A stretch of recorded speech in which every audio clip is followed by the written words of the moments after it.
पूरे 5 साल बाद समरकांत दिल्ली से वापस घर लौट रहा था। दिल्ली में उसने बहुत सारा धन कमाया था। वह उस पैसे से गांव में एक कपड़े की दुकान खोलना चाहता था। पिछले 5 साल में एक बार भी समरकांत अपने गांव नहीं आया था, इसलिए वह गांव आते समय बहुत ही खुश था।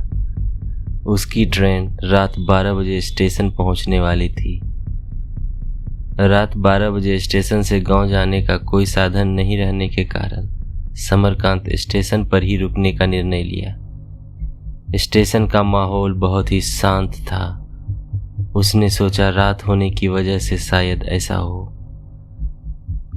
पर उसे एक भी लोग वहां नहीं दिख रहे थे। स्टेशन बहुत ही सूना लग रहा था और दूर से सियार की आवाज और भी डरावनी लग रही थी। समरकांत रिटायरिंग रूम बुक करने के लिए बुकिंग काउंटर पर पहुंचा, पर वहां कोई नहीं था। फिर वो पूछताछ काउंटर की ओर आगे बढ़ा ही था कि पीछे से आवाज आई, रुक जाओ। वो पीछे मुड़ के देखा तो वहां कोई भी नहीं था। तभी किसी के आने की आहट सुनाई पड़ी। जब वो आगे बढ़ा तो देखा वहां कोई भी नहीं है। समरकांत ने ऐसा सन्नाटा पहले कभी महसूस नहीं किया था।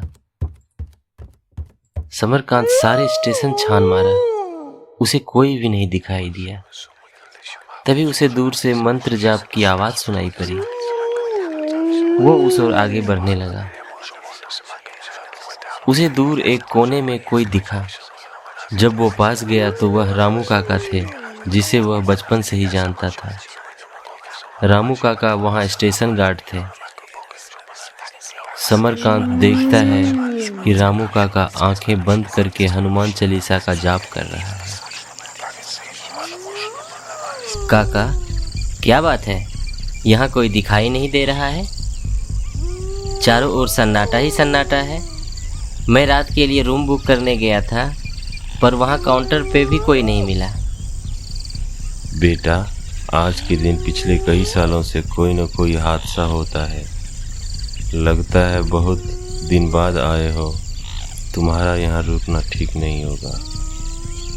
क्यों मजाक कर रहे हो काका? बेटा, आज के दिन स्टेशन के आसपास प्रेत आत्मा घूमती है। आजकल भी लोग प्रेत आत्माओं पर विश्वास करते हैं। बेटा, स्टेशन पे हर सप्ताह किसी न किसी की मौत होती है। उसका मौत का कारण आज तक नहीं पता चल पाया है। क्या बाबा, आप भी? रिटायरिंग रूम न मिलने पर समरकांत घर जाने का फैसला किया। सोचा गांव 6 किलोमीटर ही तो है, रास्ते में कोई साधन मिल जाए। अभी रात बहुत बाकी है, घर जाकर ही आराम करूंगा। समरकांत जैसे ही स्टेशन से बाहर निकलता है, वो देखता है कि चारों तरफ घना अंधेरा सा छाया हुआ है। दूर दूर तक न तो कोई आदमी है, न ही कोई साधन दिख रहा था। समरकांत हिम्मत करके आगे बढ़ने लगा। वह अभी कुछ ही दूर बढ़ा था कि अचानक एक तेज हवा का झोंका छूकर निकल गया। अरे ये क्या? उसे लगा आदमी छूकर निकला हो। अब आगे बढ़ता है। उस रास्ते पर 3 किलोमीटर तक न कोई दुकान और या होटल था, सिर्फ बड़े बड़े जंगल झाड़ ही थे। कुछ दूरी पर कभी कभी बीच में अजीब सी चीखने और चिल्लाने की आवाज़ आती थी। अकेले होने की वजह से अब उसे डर लगने लगा था। मौसम ठंड थी, लेकिन उसे पसीना छूट रहा था। धुंध और अमावस की रात होने की वजह से उसे आसपास कोई दिख भी नहीं रहा था। अब वह घर जल्दी पहुंचने के लिए तेजी से चलने लगा। चारों तरफ झिंगुर और मेढक की आवाज गूंज रही थी। समरकांत सोचता है, अच्छा होता मैं स्टेशन पर ही रुक जाता। तभी उसे दूर से किसी की आवाज सुनाई दी। उसे लगा जैसे कोई उसे बुला रहा हो। वो उसी तरफ धीरे धीरे आगे बढ़ने लगा। समरकांत के पास गांव जाने के दो रास्ते थे, एक नदी पार करके जो शॉर्टकट था और दूसरा रास्ता बहुत लंबा और घुमावदार था। इसलिए शायद वो दिन में आना चाहता था, क्योंकि दिन में आसानी से नाव मिल जाते थे। यह सोचते हुए समरकांत आगे बढ़ता गया। नदी के किनारे पहुंचने पर उसे एक नाव नदी के बीच में दिखाई दी।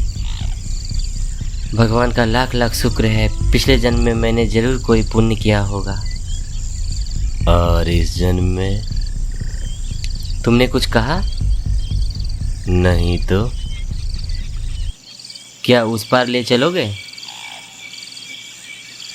उस पार ले जाने ही तो आया हूँ। समरकांत को उसकी बात सुनकर अजीब लगी, लेकिन उसकी बात को इग्नोर करके नाव में बैठ गया। नाव धीरे धीरे आगे बढ़ रहा था।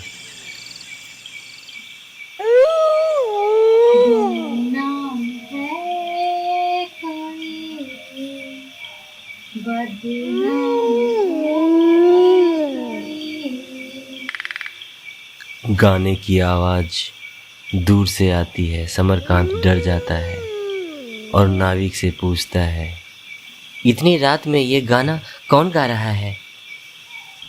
क्या पता वो किसी के मौत का इंतजार कर रही हो। ये कैसी डरावनी बातें कर रहे हो भाई? क्या हुआ, डर लग रहा है? बड़े अजीब हो भाई, मैं परेशान हूँ और तुम्हें हंसी आ रही है। किस गांव से हो? मुसल्लापुर। अरे वहां से तो मैं भी हूँ।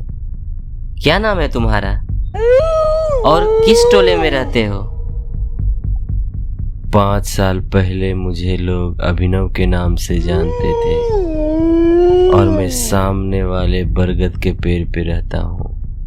समरकांत अभिनव का नाम सुनते ही उसे सारी यादें ताजा होने लगी कि कैसे वह अपने दोस्त अभिनव को झांसा देकर बुलाया था और चाकू मारकर इसी नदी में फेंक दिया था, और अभिनव के घर जाकर तिजोरी के पैसे और जेवरात चोरी करके घर से निकल ही रहा था कि अभिनव की माँ ने उसे देख लिया और इस क्रम में उसने अभिनव की माँ की भी हत्या कर दी और फिर सारे पैसे लेकर दिल्ली भाग गया था। मुझे माफ कर दो दोस्त। इसके बाद ही नाव रुक जाती है। दोस्त? तो फिर चलो दोस्त की कुछ खातिरदारी ही कर देता हूँ। फिर वो ऊपर उड़ गया और चारों तरफ घूमने लगा। हवाएं तेज चलने लगी, जिसकी वजह से नाव पलट गया और समरकांत नदी में गिर गया। समरकांत जोर जोर से मदद की गुहार लगाता रहा। अफसोस वहां उसके मदद के लिए कोई नहीं था। अंततः समरकांत नदी में समा गया और अभिनव और उसकी माँ की आत्मा को मुक्ति मिल गई।